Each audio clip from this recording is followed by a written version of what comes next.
بسم اللہ الحمد للہ والصلاة والسلام علی رسول اللہ السلام علیکم ورحمۃ اللہ وبرکاتہ۔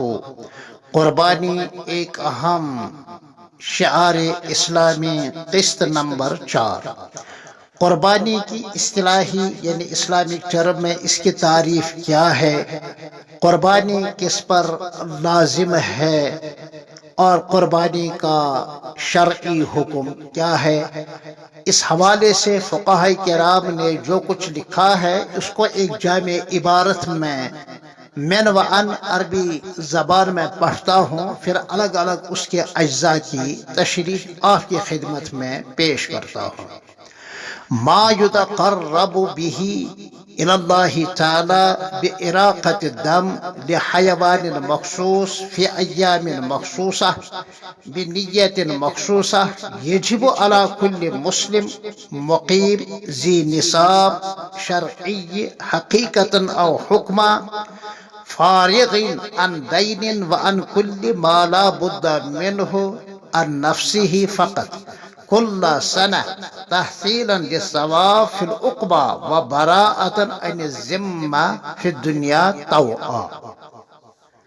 ہدایہ جلد نمبر 4، کتاب الاضحیہ مع الحواشی، کنز الدقائق مع الحواشی، مختصر القدوری مع الحواشی، ما لا بد منہ فارسی مع الحواشی اور دیگر کتب فقہیہ سے اس عبارت کو جوڑ کر آپ کو میں نے سنا دیا ہے۔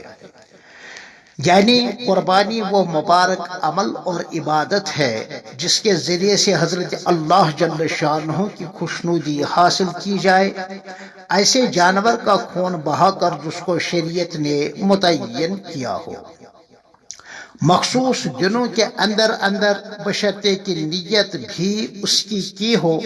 اس طرح یہ قربانی واجب ہوتی ہے ہر مسلمان مرد اور عورت پر جو شریعت کی نگاہوں میں صاحب نصاب ہو، حقیقی یا حکمی طور پر، جبکہ ضروری خرچہ جات اور قرضہ جات کو وضع کرے۔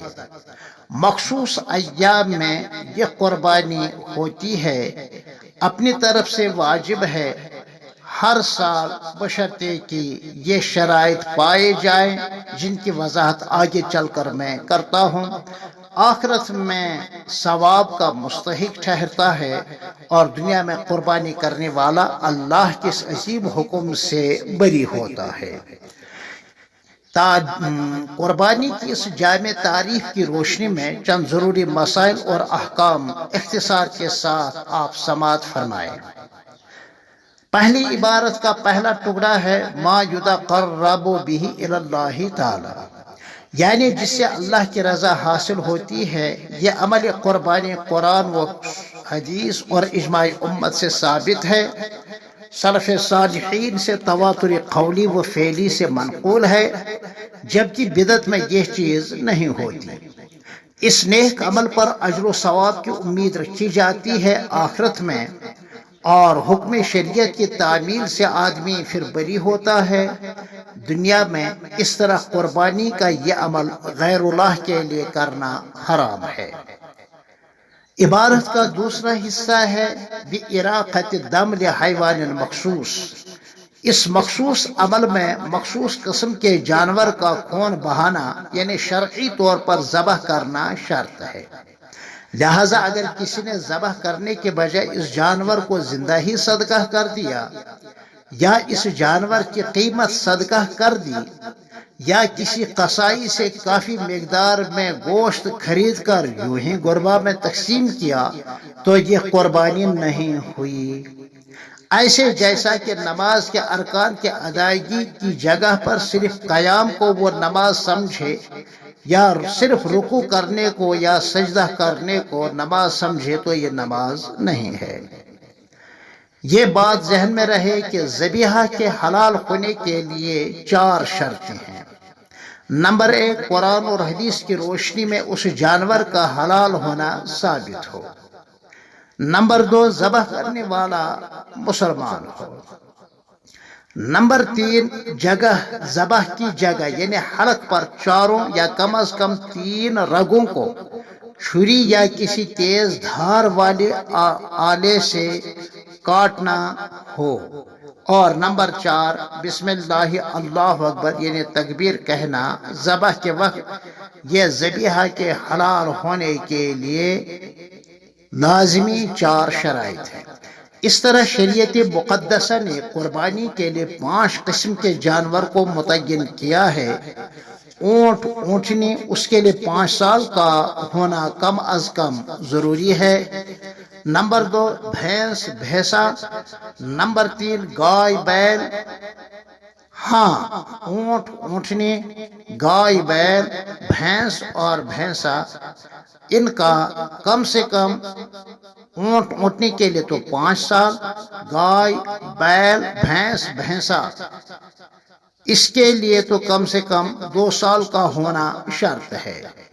بکرا بکری کم سے کم 1 سال کا ہونا لازم ہے، اور بھیڑ دمبا ان کا بھی 1 سالہ ہونا ضروری ہے۔ تاہم اگر عمر میں اس سے کم ہوں لیکن صحت مند اور فربہ ہونے کی صورت میں 1 سال کا لگتا ہو تو درست ہے۔ یاد رہے یہ سب جانور طبعاً اور فطرتاً اہلی یعنی پالتو اور مانوس پیٹ اینیملز ہوتے ہیں۔ اگر وحشی بن جائیں، جنگلی جانوروں کی طرح بدکتے پھریں، کسی طرح ہاتھ نہ لگیں، تو تب بھی ان کی قربانی درست ہے۔ اور جو جانور خلقتاً طبعی اور فطری طور پر وحشی یعنی جنگلی ہوتے ہیں، جیسے بارہ سنگا ہے، ہرن ہے، نیل گائے ہے، گورکھر ہے، مگر تربیت اور پرورش سے اہلی اور مانوس ہو گئے ہوں، تب بھی ان کی قربانی درست نہیں ہے۔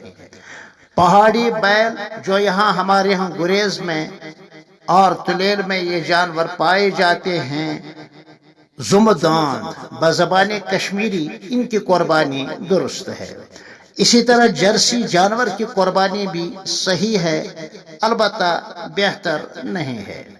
جانور نمبر 1 اور جانور نمبر 2 اور جانور نمبر 3 یعنی اونٹ اونٹنی، بیل گائے، بھینس بھینسا، زیادہ سے زیادہ 7 آدمی ان میں شریک ہو سکتے ہیں، جبکہ نمبر 4 اور 5 بکری بکرا بھیڑ دمبا، اس میں صرف ایک ہی آدمی کی قربانی ہو سکتی ہے۔ پھر ملتے ہیں آپ سے اسی عنوان کے تحت 5ویں قسط میں، تب تک کے لیے السلام علیکم ورحمۃ اللہ وبرکاتہ۔